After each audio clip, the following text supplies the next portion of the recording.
बिस्मिल्लाहिर्रहमानिर्रहीम। अस्सलाम वालेकुम नाज़रीन, आप यूट्यूब चैनल देख रहे हैं। मैं इमरान खान हूँ। इमरान खान साहब की मुलाकात हुई है जेल में उनकी फैमिली से और उन्होंने बाहर निकल कर बताया जो कुछ इमरान खान साहब ने कहा।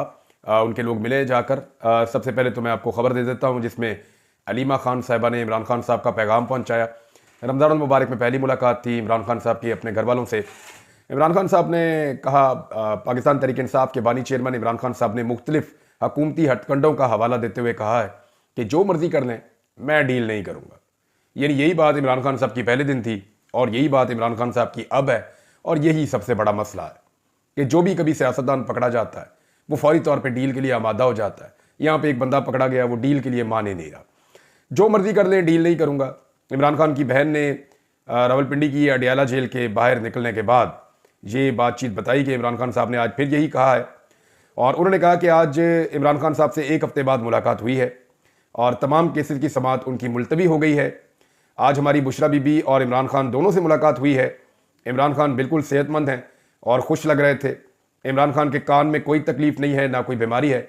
ये खबर फैलाई गई थी कि इमरान खान साहब के कान में कोई इन्फेक्शन हुआ है कुछ सहाफ़ियों की जानिब से, और वो कहा गया जी इन्फेक्शन दिमाग तक पहुंच गया। तो इस तरह की बातें उल्टी सीधी की गई हैं। लेकिन इमरान खान साहब की फैमिली ने इसको डिनाई किया। उन्होंने कहा जी बताएं आपका सोर्स क्या है, आप ये खबर कैसे दे सकते हैं, इमरान खान के बारे में नेगेटिव खबरें ना फैलाई जाएं। और कुछ खबरें जो है वो पाकिस्तान तहरीक इंसाफ के लोगों की जानिब से आई थी कि इमरान खान साहब को सहरी में अफ्तारी में प्रॉब्लम हो रही है या उन्हें इबादत नहीं करने दी जा रही हैं। तो इस किस्म की जो खबरें फैलाई गई थी उस पर भी इमरान खान साहब की फैमिली ने कहा जी ऐसा कुछ नहीं है, इमरान खान साहब खुश हैं, वो अपने रमज़ान को रूटीन के मुताबिक देख रहे हैं। और उन्होंने ये पैगाम भेजा है कि मैं किसी किस्म की डील नहीं करूँगा। उनका कहना था कि एस्टेब्लिशमेंट के टाउट सोशल मीडिया पर बैठकर अफवाहें फैलाते हैं। इन टाउटों से कोई पूछे इनके सोर्सेज क्या है। सोशल मीडिया पर अब अफवाहें चल रही हैं कि इमरान खान के दिमाग में अब कोई इन्फेक्शन हुआ है। अल्लाह ताला उनकी हिफाजत कर रहा है। अलीमा खान ने कहा कि इमरान खान के ज़ाती मुआलिज को उनसे मुलाकात नहीं करवा रहे, ये प्रॉब्लम है, और बच्चों से भी बात नहीं करवाई जा रही। सलमान अकरम राजा को आज ये जिम्मेदारी दी गई है, वो इमरान खान के ज़ाती पटिशन्स को देखेंगे। अलकादर केस का फैसला भी ज़्यादा से ज़्यादा एक हफ्ते में हो सकता है। यानी वो ये कह रही थी कि अलकादर वाला केस जो है वो अगर लग जाए अदालत में तो एक हफ्ते में वकला कह रहे हैं जी उसका फैसला हो जाएगा, इमरान खान साहब की जमानत हो जाएगी। और फिर वो ये कहती हैं कि ज्यादा से ज्यादा 3 हफ्ते के अंदर ये केस ही खत्म हो जाएगा। ये केस में इमरान खान साहब बाइज्जत बरी हो जाएंगे, चाहे इमरान खान साहब हैं चाहे उनकी वाइफ है। अभी इसके अंदर इमरान खान साहब को अंदर रखा हुआ है ना। तो वहां इमरान खान साहब ने पहली मरतबा जस्टिस डोगर पर एतराज किया है जिन्हें लाहौर से लाया गया। तो इस पर इमरान खान साहब ने जो पैगाम दिया वो उनकी बहन ने बाहर पहुंचाया। उन्होंने कहा जी कोई डोगर है जिसको खास तौर पर बुलाया गया है ताकि अलकादर की अपील ना लगे।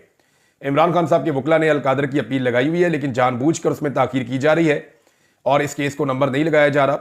और जो कायम मकाम चीफ जस्टिस हैं जस्टिस डोगर साहब, उनके बारे में कह रहे हैं जो डोगर है जिसको बुलाया गया खास तौर पर ताकि अलकादर की अपील ना लगे।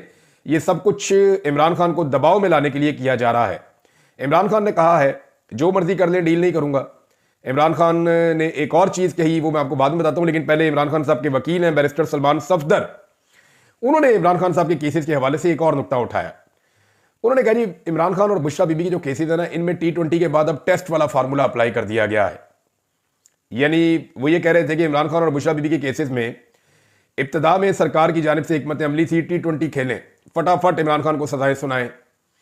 तो वो जितनी जल्दी सजाएं सुनवाते रहे उतनी जल्दी सजाएं फारिग होती रही। और अब जो है उसके बाद अलकादर के केस में वनडे फॉर्मेट की हिकमत अमली अपनाएगी और अब सारे केसेस में एक एक करके ये अपनी मौत आप मर गए सारे केस, और अब टेस्ट मैचेस की हिकमत अमली अपनाकर लंबी तारीखें डाली जा रही हैं। उन्होंने इस खदशे का भी इजहार किया कि हो सकता है कि रमजान मुबारक में मुझे लगता है कि अडियाला में कोई समाअत नहीं होनी, वरना ये केसेस बहुत जल्दी खत्म हो जाएंगे। इन केसेस की कोई कानूनी हैसियत नहीं है।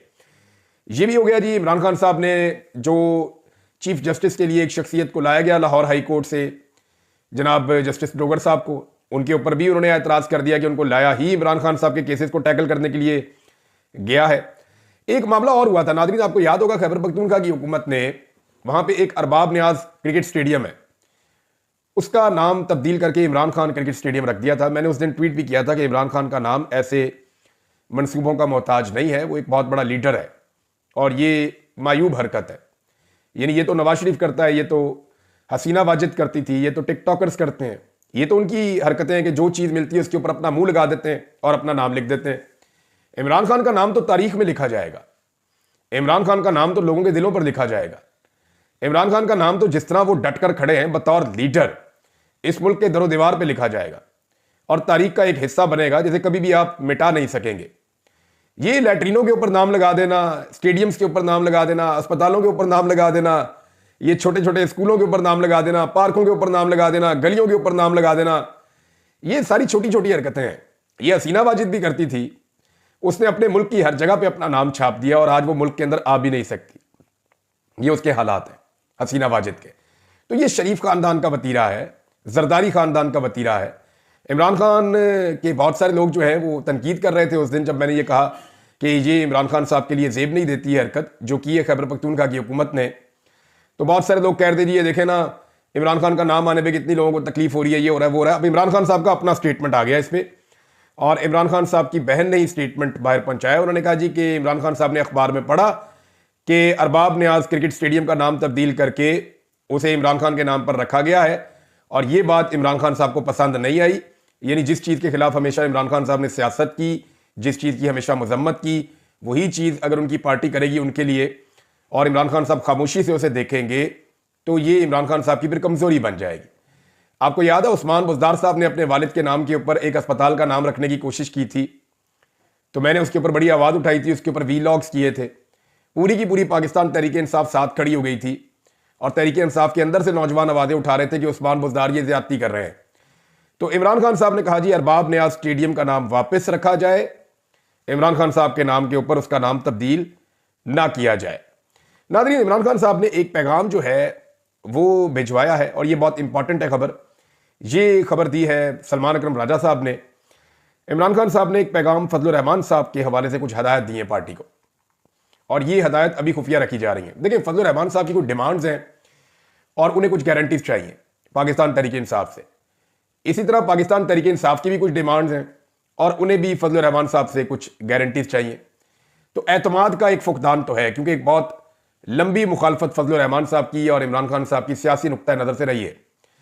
अब जो खैबर पख्तूनख्वा की हुकूमत है, अली अमीन गंडापुर साहब हैं या उनके करीबी साथी हैं, वो फजलुर रहमान साहब को अपने एक बड़े पॉलिटिकल राइवल के तौर पे देखते हैं खैबर पख्तूनख्वा में, और उन्हें लगता है कि अगर फजलुर रहमान साहब खैबर पख्तूनख्वा में मजबूत होंगे तो उनके लिए चैलेंजेस बढ़ जाएंगे। हालांकि इस वक्त इमरान खान साहब का तोती बोलता है। वैसे भी गंडापुर खानदान के साथ या उनके खिलाफ फजलुर रहमान साहब इलेक्शन लड़ते हैं डीआई खान से, या उनकी फैमिली वहां से इलेक्शन लड़ती है, तो बाप को और बेटे को दोनों को शिकस्त दी है गंडापुर बरादरान ने। वो पहले भी दी है, आइंदा भी दे सकते हैं, लेकिन उन्हें ये खदशात भी हैं कि अगर इमरान खान साहब ने कुछ मफामत कर ली फजलुर रहमान साहब से तो उसका नुकसान कहीं गंडापुर फैमिली को ना हो जाए। बहरहाल कुछ हदायत हैं जो सलमान अकरम राजा साहब को इमरान खान साहब ने दिए फजलुर रहमान साहब से हवाले से। आने वाले दिनों में ये चीज़ें सामने आ जाएंगी जब डेवलपमेंट्स आप देख रहे होंगे। फिर सलमान अकरम राजा साहब ने कहा कि ये जो इमरान खान साहब को सैरी ना देने और इबादत से रोकने की बातों में किसी किस्म की कोई सदाकत नहीं है। उन्होंने कहा, खान साहब ने वजाहत से कहा है कि जो लीडरशिप पर हमला होता है वो भगौड़े करते हैं, वो अवाम में अपनी जगह बनाने के लिए ऐसा करते हैं जो लीडरशिप के ऊपर अटैक करते हैं। जैसे कि मरवत साहब अटैक कर रहे थे राजा साहब पे, एक्चुअली उनका इशारा उसी तरफ है। उन्होंने कहा कि कुछ लोगों ने वकालत के जरिए अपना सियासी कद बढ़ाने की कोशिश की, जिसको वो खान साहब जिम्मेदारी दें, उसको सियासत करनी चाहिए। और नियाजुल्लाह नियाज़ी साहब को इमरान खान साहब का स्पोक्स पर्सन मुकर्रर किया गया, जबकि बुशरा बीबी के भी स्पोक्स पर्सन बदल दिए गए, नए स्पोक्स पर्सन जो है वो मुकर्रर कर दिए गए हैं। नादरीन, एक और खबर मैं आपके सामने रखता हूँ, ये जरा अखबार देखिए आप आज के। इस मरतबा जो अखबार है वो टिकटॉक हुकूमत ने नहीं खरीदे। जो पंजाब की टिकटॉकर्स हैं ये अखबार खरीद लेते हैं, पूरे के पूरे 60-60 सफ़ों के इश्तेहारात छपा देते हैं, उनमें 100-100 200-200 दफ़ा अपनी ज़ाती तस्वीरें लगा देते हैं, मॉडलिंग की ऐसा लगता है, और फिर टिकटॉक तो हर वक्त बनते ही रहते हैं। टिकटॉकर्स का काम तो जारी है। जितने मनसूबे माजी में शुरू हुए उन तमाम मनसूबों पे अपनी तख्तियां लगा लगा के अपनी टिकटॉक्स बनाई जा रहे हैं, अपने इश्तेहारात छपवाई जा रहे हैं। और ये खबर नॉर्मली जिन सहाफ़ियों से इतने नाराज़ नहीं है, PMLN वाले या टिकटॉकर्स उतने नाराज़ नहीं है, उन्होंने भी इस बात की तस्दीक की। बल्कि कुछ सहाफ़ियों ने तो बड़ा खोल के, बल्कि मैं उनको तो छोड़े सहाफ़ियों को, आप मंसूर अली खान साहब को देख लें, या आप सबसे पहले जिसने इस पर काम किया था वो काम किया था राय साकिब साहब ने, और उन्होंने तमाम तफसीलात लाकर सामने रखी थी कि परवेज़ इलाही और उस्मान बुज़दार के ही तमाम मनसूबे हैं जिनको मरियम नवाज साहिबा चोरी कर रही हैं और उन मनसूबों के ऊपर तख्ती लगा रही हैं। अच्छा, पहले तो अखबार टिकटॉक हुकूमत खरीद लेती थी, लेकिन अब जो अखबार खरीदा है वो बकौल इमरान खान साहब के अर्दली वजीर आजम ने खरीद लिया है। और जो अखबार खरीदा है उसके अंदर जो इश्तिहार है वो जरा आप देखें, ये सामने आपको नजर आ जाएगा।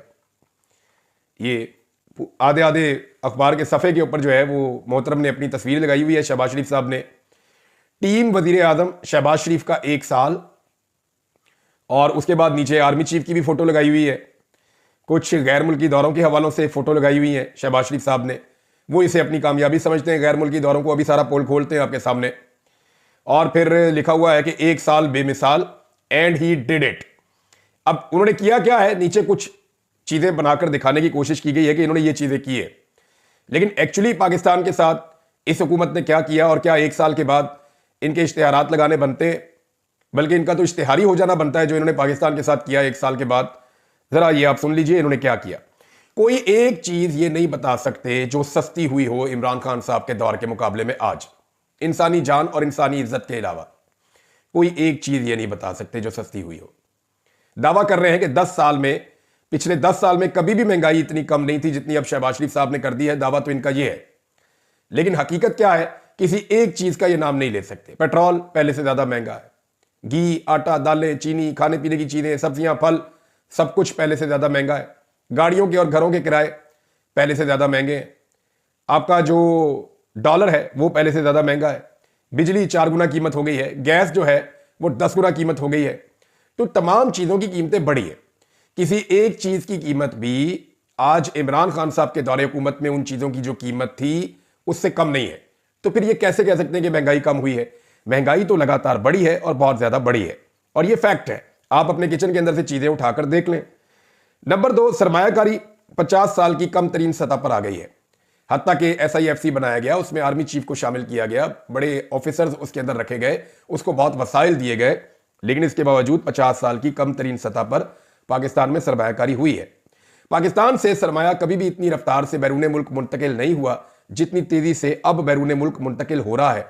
यानी सिर्फ दुबई में जो कंपनियां बनी हैं उनमें एक रिकॉर्ड इजाफा हुआ है। पाकिस्तानी अपना पैसा लेकर कोई बांग्लादेश चला गया, कोई गल्फ में चला गया, कोई यूरोप में चला गया, पैसा निकाल निकाल कर पाकिस्तान से बाहर मुंतकिल कर रहे हैं। और इस खबर की तस्दीक जो है वो चेयरमैन नैब ने भी की है।